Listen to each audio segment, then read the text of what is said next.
following program contains mature subject matter. Viewer discretion is advised. Today on Dr. Phil. I was trapped in a religious group for 9 years and kept as a sexual maiden. She claims as a child she was given to an alleged cult leader. Everything that a wife would do, we had to do for him. And says her father knew what was going on. It made sense to you to turn your 13-year-old child over to this creep? I didn't know all those other things were happening. In statements to the police, you said, I knew he was having sex with my daughter, but I didn't want to be an outcast. I would never have done that. Can dad and daughter, You still don't own this, do you? overcome their past? When you were into your 20s, you didn't know it was happening, and nobody had Are you anything. trying to blame me? It always feels like you're trying to blame me for what happened. Let's do it. Have a good show, everybody. Here we go. This is a safe place to talk about hard things. Stand by. We'll count you down. I'll try to be an emotional compass and point you in the right direction. 5, 4. I am not giving up on you.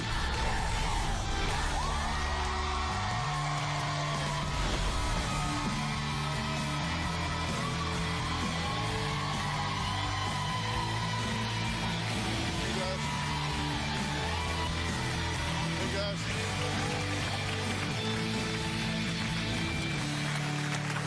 Okay, take a look at Lindsay in this video. She's laughing, playing, having a good time with her family. But just a few years later, at the young age of 13, she says her life would take a tragic turn and she would become a maiden. A maiden. And when I say maiden, you have no idea what that is going to lead to, because this man right here was a leader of a religious organization. His name is Victor Bernard, and she was one of 10 maidens that was in a religious sect called River Road Fellowship. Take a look. The search is on for the former leader of River Road Fellowship in rural Pine County. He's a former minister from Pine County, Minnesota, who reportedly led a cult and kept a group of girls as concubines.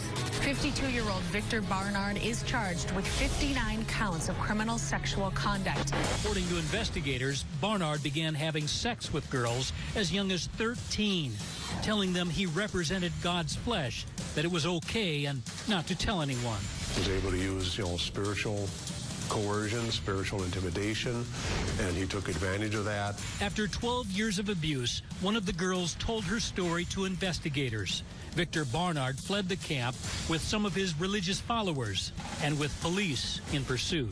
Washington State Patrol is searching for the former leader of a Minnesota religious cult. After leaving Minnesota, Bernard's last known location was near Spokane, Washington. A nationwide search has been underway for Barnard since April. The Washington State Patrol says they received a tip yesterday that Barnard was at a McDonald's in Raymond near the Washington coast. Well, Lindsay says Victor called for all firstborn girls to be sacrificed unto God and move into his compound, Shepherd's Camp, where they would be on rotation to perform wifely duties for him. When we first moved to the Shepherd's Camp, there were about 80 people living on the grounds. Victor gave a teaching to the church that in the Bible, the firstborn children were to be sacrificed to God. Victor listed off 10 girls' names that he wanted as maidens. And I was selected as one of the 10 maidens. I was 13 at the time. All of us girls lived together in one house. 2 girls would be assigned to assist Victor, and we'd be on rotation. We would go in to wake him up in the morning and hand him his towel after he showered. We did all the sewing, cooking, cleaning, gave him massages, cut his hair. We even cut his toenails. Everything that a wife would do, we had to do for him. Well, in this case, everything a wife would do included being intimate even at 13 years of age.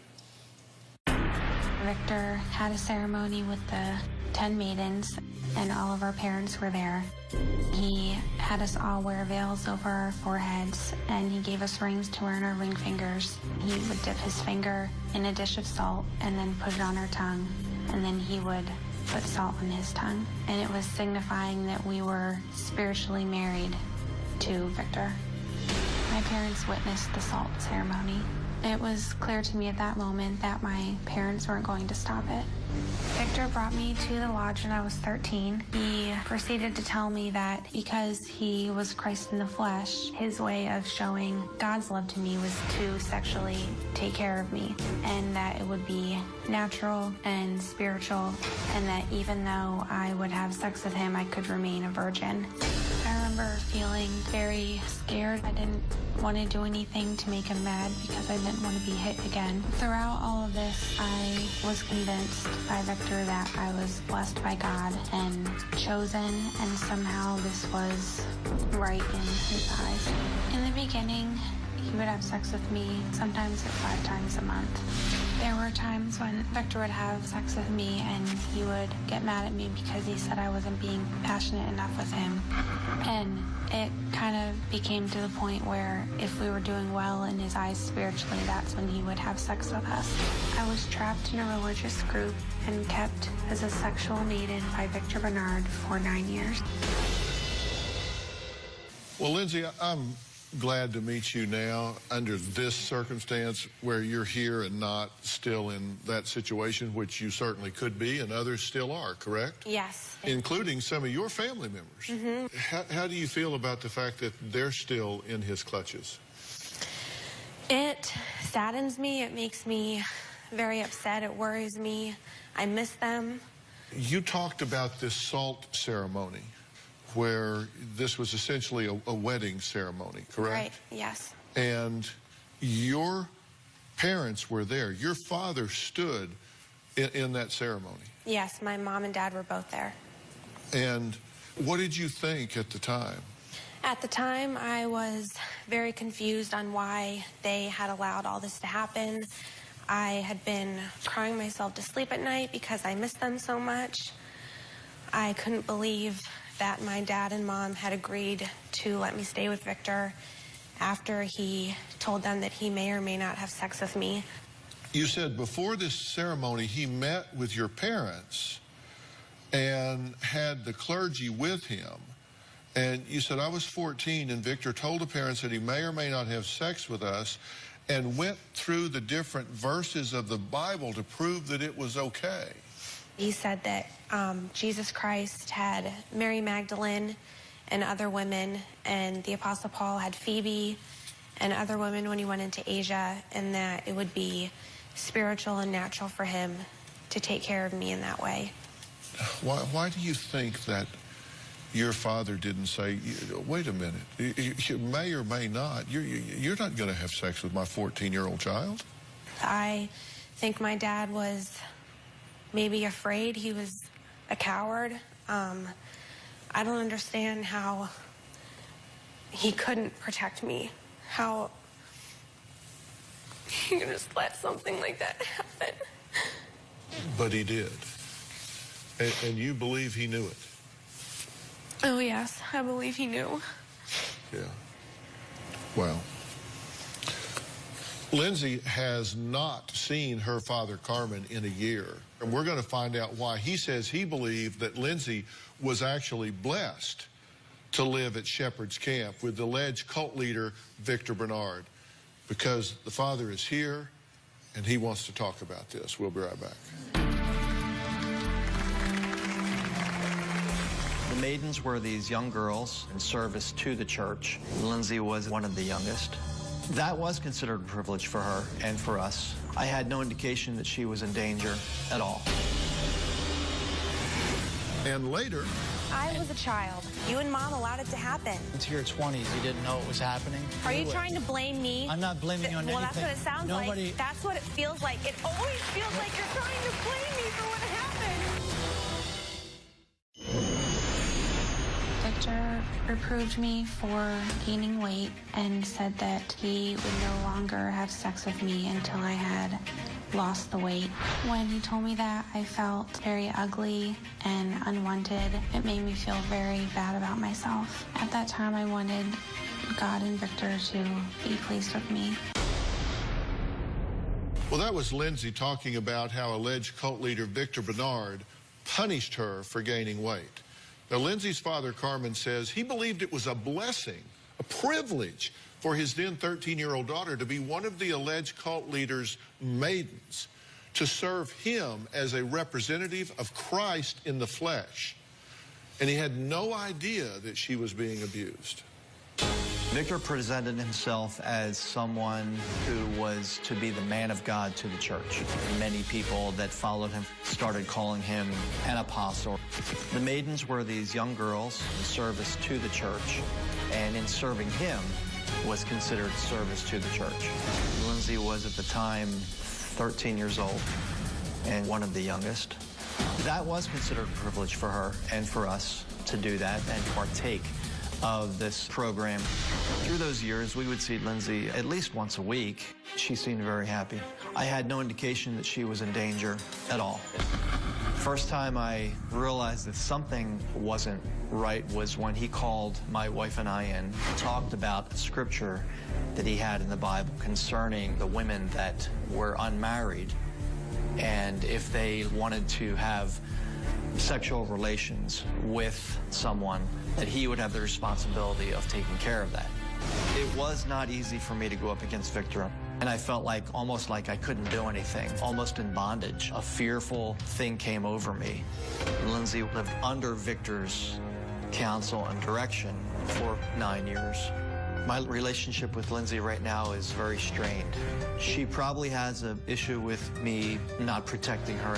But if you don't understand how mind control works and how that manipulation really gets to a person, that's what it did to me. Well, the first time Carmen and Lindsay have seen each other in a year is right now. So how do you feel seeing your daughter right now? Right now, Dr. Phil, I feel overwhelmed.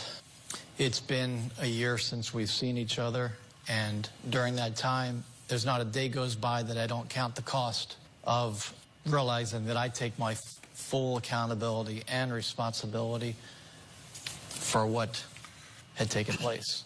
But you really don't, because you tell her that you didn't know what was going on at the time, right? Correct. And you don't believe that. How could you not know? You and Mom took salt when you guys got married, and you saw Victor taking salt with me, with a veil over my head, with a ring on my ring finger that he had given me. And he did a teaching that said that the 10 of us are more than concubines. And then the meeting that he had asked, that he said that he may or may not have sex with me. I was only 14. How could you not know? During that meeting, he told us he went through Scripture, and he tried to prove through Scripture that he would have responsibility of fulfilling this action if later on later on in your life, if you still wanted to be unmarried and serve in the church, that he would have that responsibility. And I disagreed with him, if you remember that. And I did not give a blessing or an okay. So then why did you just leave me there? I felt like I was manipulated into his power. And then he told me, Carmen, I am not saying that this is going to happen. And therefore thinking in retrospect, there again is his deception for loyalty. What I remember from the meeting is Victor saying he may or may not have sex with me. And no, even if you did disagree with him, you didn't do your job as a father. You abandoned me. You left me there for all those years. You saw me humiliated and kicked out of meetings in front of the whole church. I don't understand why you keep saying you didn't know what happened, and the way your family has treated me has been so awful. People telling me I need to stop playing the victim and become a survivor, and I know I still have a lot to grow, but I am a survivor. I had asked you years ago for forgiveness, and you told me that you don't know if you could forgive me. But you still don't own this till today, though, do you? I listened to everything that you've said, and you said, look, people don't get it. If you haven't been under mind control, if you haven't had somebody isolate you and take control of your mind and tell you that you have to do this or you're not being faithful to God, then you can't understand this. Let me tell you, I understand mind control. I get what you're saying. And you cannot abdicate your role as a father And you cannot tell me that you became so blind that you let someone distort the scripture so badly that it made sense to you to turn your 13-year-old child over to this creep? I didn't know all those other things were happening. You really thought if he was bringing it up then that he would wait till I was legal? It makes no sense. And later, if some guy comes up to me and says, hey, Christ in the flesh here. To me, it's not a laughing matter, and it is absurd. It is absurd. It is a laughing matter because it is so absurd, it's ridiculous.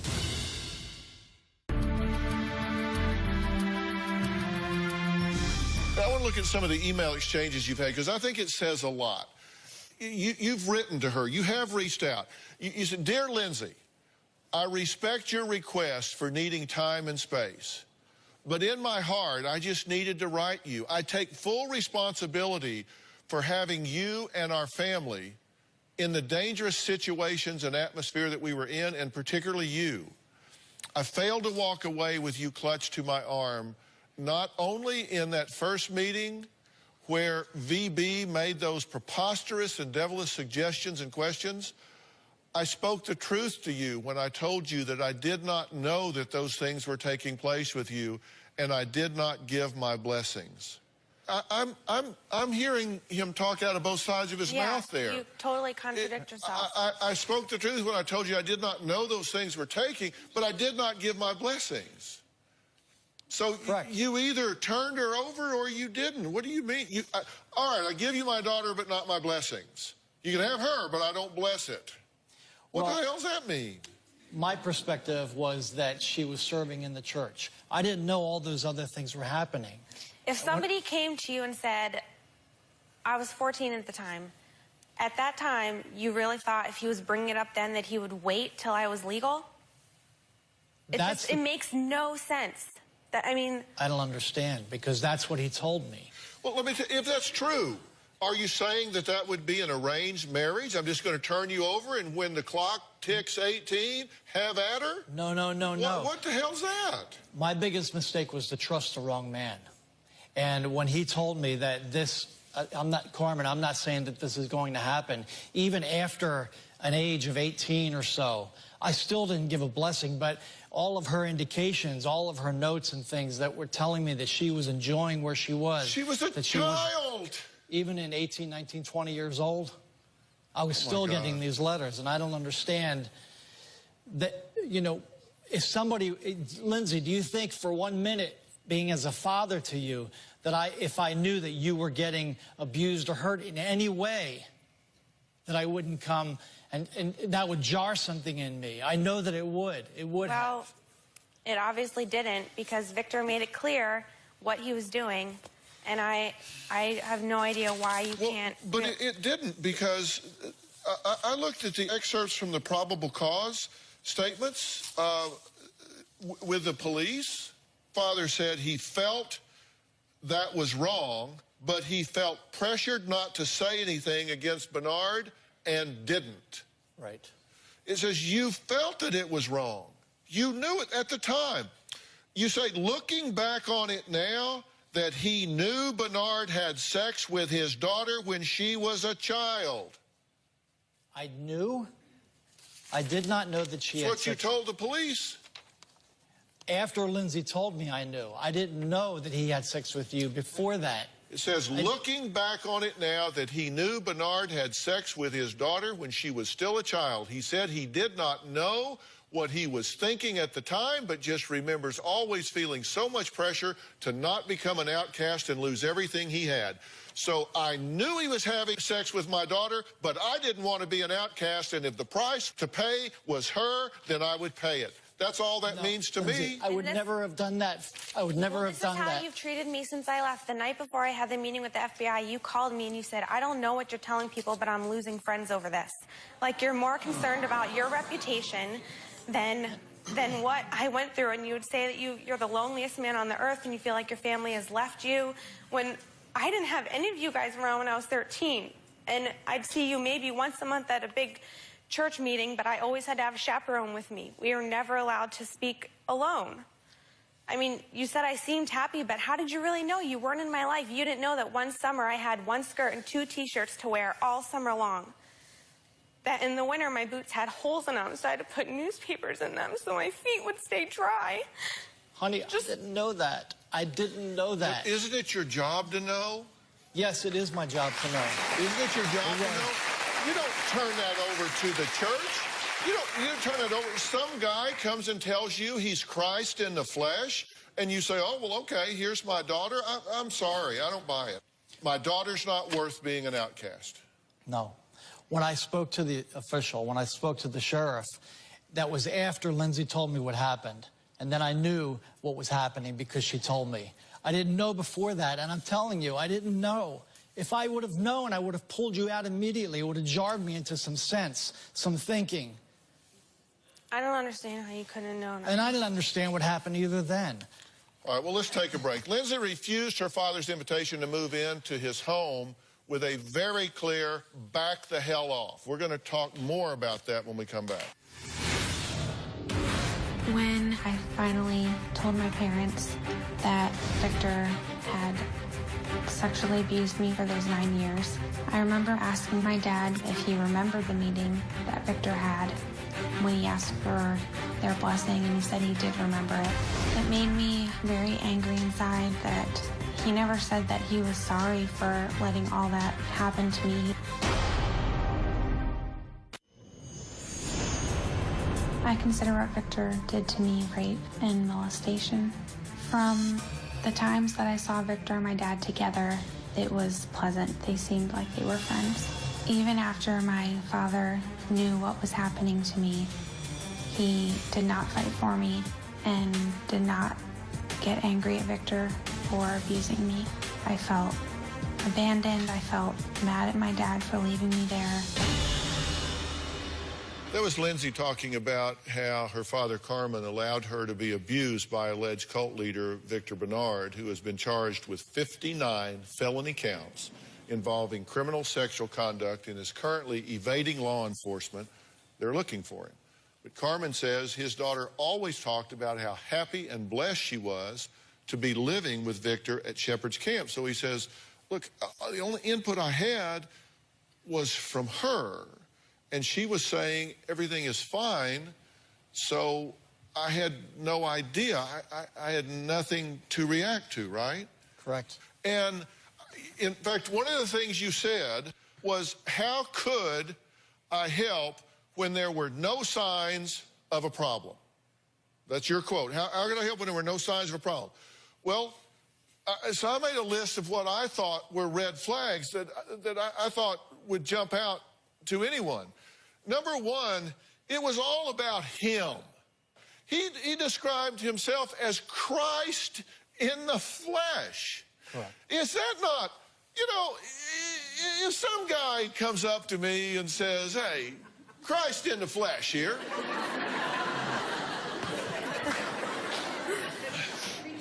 To me, it's not a laughing matter, and it is absurd. It is absurd. It is a laughing matter because it is so absurd, it's ridiculous. When somebody says that to me, it's like, really? Really? You're Christ in the flesh. You're Christ in the flesh. That to me, wouldn't that be, it's absurd. Okay. You saw Christ in the flesh spit in people's faces. We were all at meals together. You saw him spit in people's faces. 80 people at a meal. He would get up. People were not doing what he wanted them to do. He would get mad and spit in their faces. You're telling me you never saw that? I don't remember ever seeing him spit in anybody's face. I don't. Yes, he did. He made radical interpretations of scriptures that you knew well. Right. Bring me your firstborn daughters. Exodus 13:2. Don't say that. That talks about the sons of the Israelites. It doesn't talk about, it's the first from the womb. Sons, animals. It doesn't talk about bring me your daughters. That's not a red flag to you? That's a distortion of what it says? It is a red flag, and it was distorted, and I felt manipulated into believing him. He managed by intimidation and ultimatum. You knew that, correct? Yes. Give me your daughters. 10 maidens to go with me. 10 maidens. He threatened banishment for failure to comply. Right? You do what I tell you or you're out. Right? Right. Your gut told you not to give your daughter over to be a maiden. I felt like I was just blinded. Did he say to you at one point, and this is a quote that you gave us, she isn't your little girl anymore? He did. You know how many times I wanted to pull you out of there in my right mind thinking, I don't belong here. How many times I voiced to leave that place through all those 10 or 11 years, and I had not one backup from Lindsay, and you were there at those meetings, so I wanted to leave and go home. Dad, I was a child. I didn't know what was going on. I didn't know what was going to happen to me. You and Mom allowed it to happen. And when you were even 18 and 19 and 20 years old into your 20s, you didn't know it was happening? And nobody had anything to come to me with. Are you trying to blame me? I'm not blaming you on anything. Well, that's what it sounds like. That's what it feels like. It always feels like you're trying to blame me for what happened.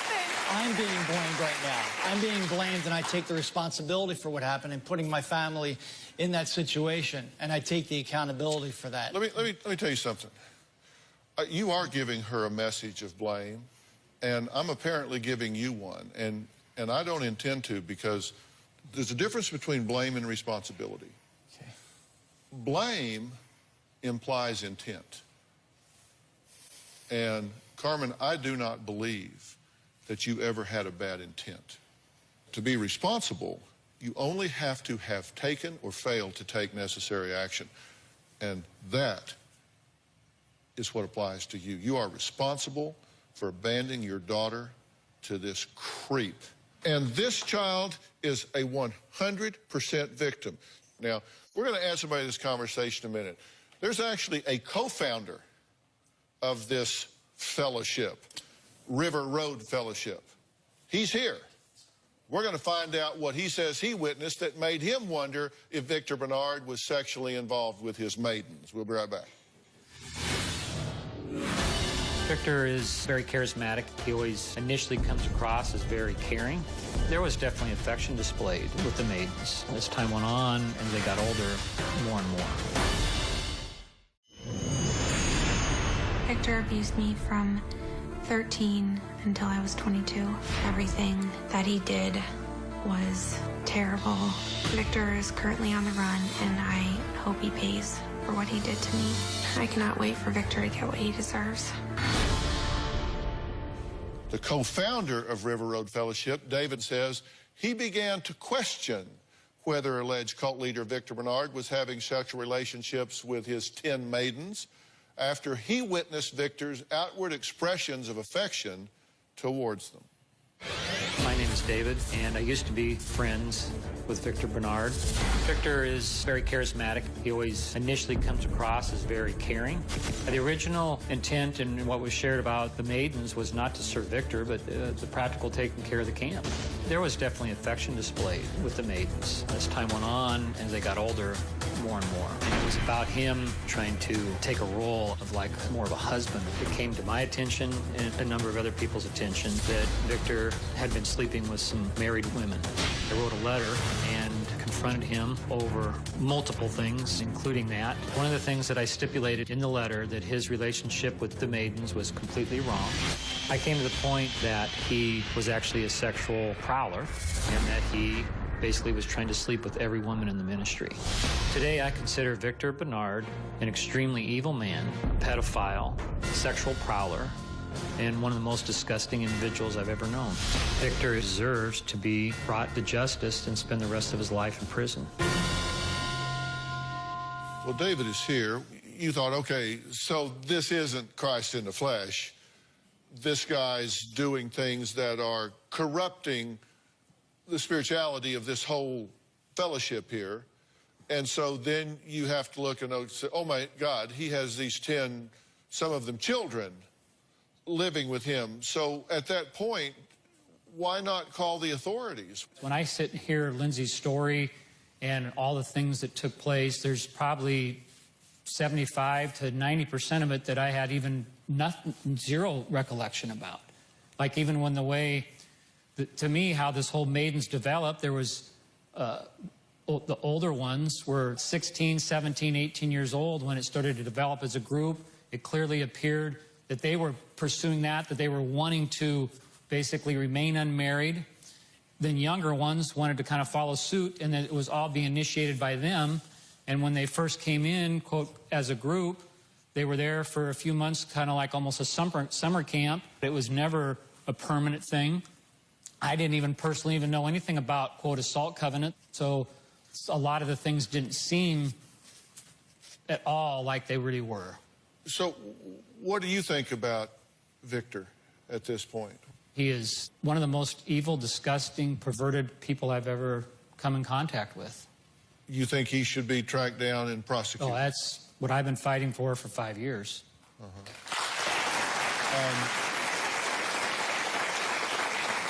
Now, when you decided to do the show, you told us that David started to contact you. That's correct. And you were uncomfortable with that. Right. She told us you were calling her. We asked you not to contact her Well, nobody further. told me that. In fact, if there's anything, I was asked a question, have you talked to her? And that was the main reason why I even was checking. Why were you calling her? I didn't even know what the show was about, so I wanted to actually just see how she was doing and try to get a little bit more clear about what really was going to happen. You knew what the show was about. Well, I know I didn't know specifically that Carmen Weeden was going to be here. Nobody told me, so I had no idea. I'm being a little protective and a little careful here because of her experience before and your history before. And this is Amy Jo and the producer and Letitia. So, Letitia, there's some question here about what took place. And I want this young lady to have straight information from us for sure. So what took place? Absolutely. We were informed that David was contacting her. And when I communicated with David, I let him know, first off, why are you contacting Lindsay? And there is no need to contact Lindsay. If he has any questions, to give me a call. And after that, he said he wanted to reach out to her to see what she was going to say. They were going to communicate. And I said there is no need. There is absolutely no need to communicate with her, that I will be the communication process. I'm just wanting to be sure that we're not, again, giving her muddled, confused messages in any way. Right. Of you saying one thing and you saying something else. I feel so bad right now. From the time that I was communicated with on Friday about coming out here, for me, I thought I made that very clear with Letitia, that it had one main purpose, was to support Lindsay. You did mention that your intent was to help. And you mentioned to me that you were one of the ones who helped kind of push forward the movement of connecting with law enforcement, and that you were a voice to help. And I did say thank you to that. Yeah, and law enforcement has said as much as well, that you've pushed this forward with regard to Victor. And you really don't want to have contact. It's difficult for me to have any contact with the adults from Minnesota because it brings up abandonment issues, why nobody said anything. You will respect the fact that... absolutely. We're going to take a break. Is anyone besides Victor liable in this situation? We're going to talk about that when we come back.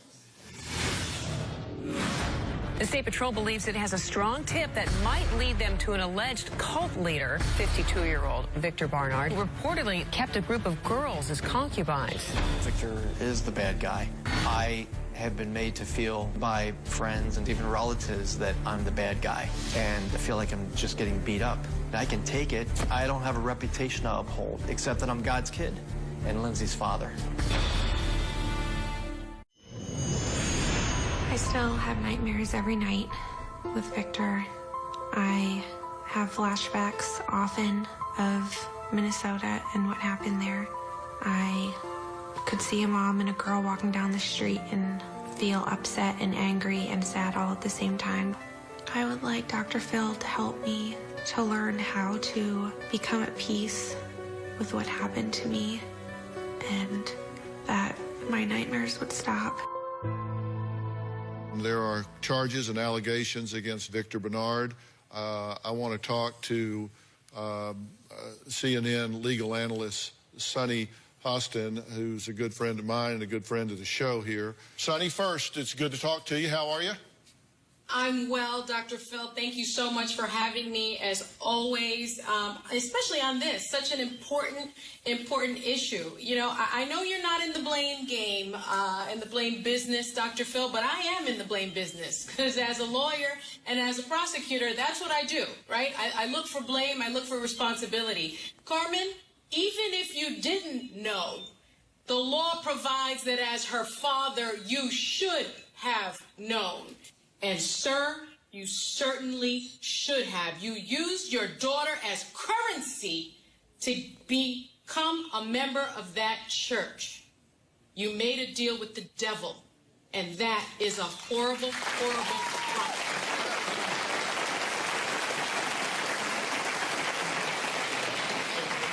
crime. Lindsay, that's the way you feel, right? Yes, that's exactly the way I feel.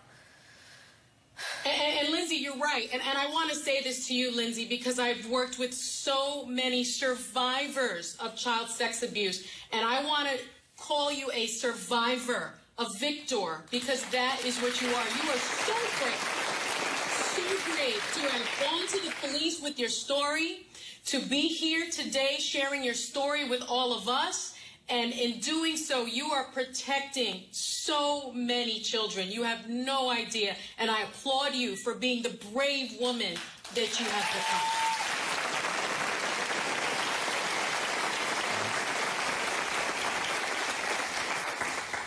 become. And let's talk about Victor for a minute. This man has one count of first-degree sexual conduct with a person under 13 years of age, 45 counts of felony first-degree criminal sexual conduct by a person in a position of authority with a person between the ages of 13 and 15, and 13 counts of felony third-degree criminal sexual conduct by a member or purported member of the clergy. These are serious charges.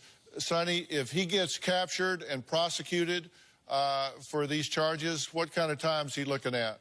There's 59 counts here. Many of the counts carry a prison term of 30 years in prison per count. And let's remember, Dr. Phil, this is only for his abuse of Lindsay and one other girl. So if he gets prosecuted, he's never going to see the light of day. Okay. All right. Sonny, thank you, and stay with us. Carmen says he wants my advice on how he and Lindsay can heal this relationship and be a family again. I want to know what Lindsay has to say about that. We'll be right back.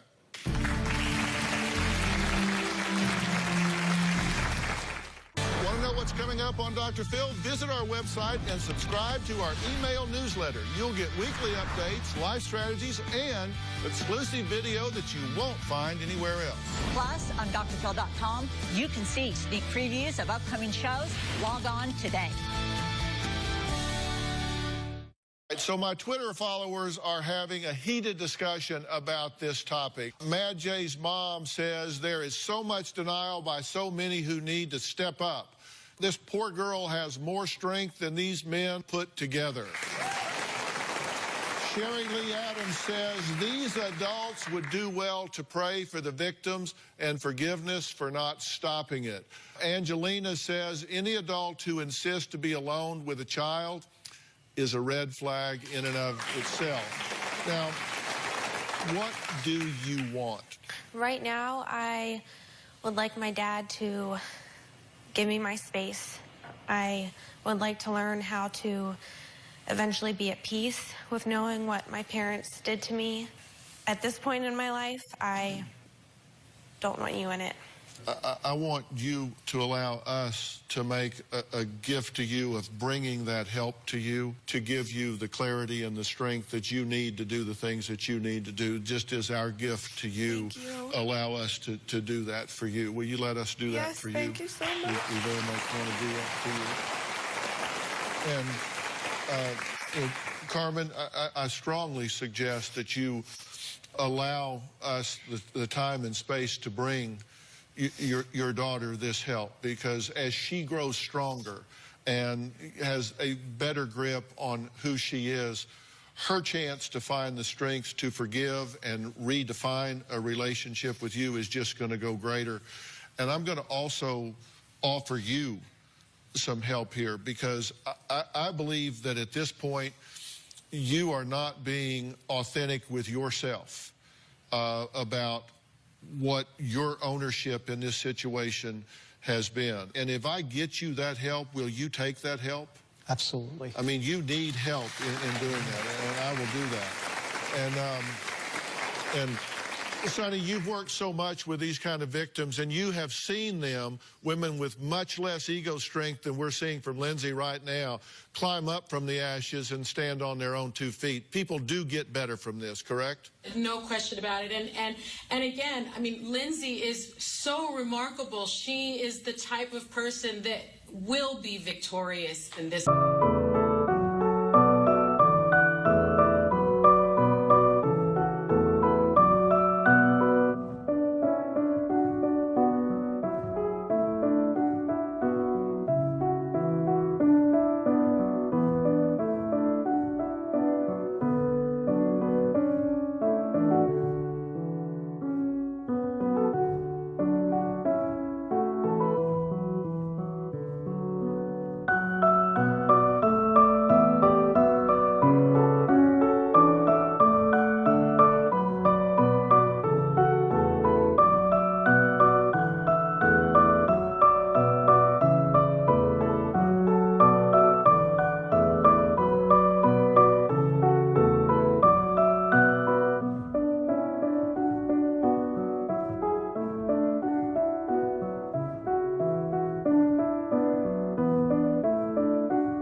Thank you.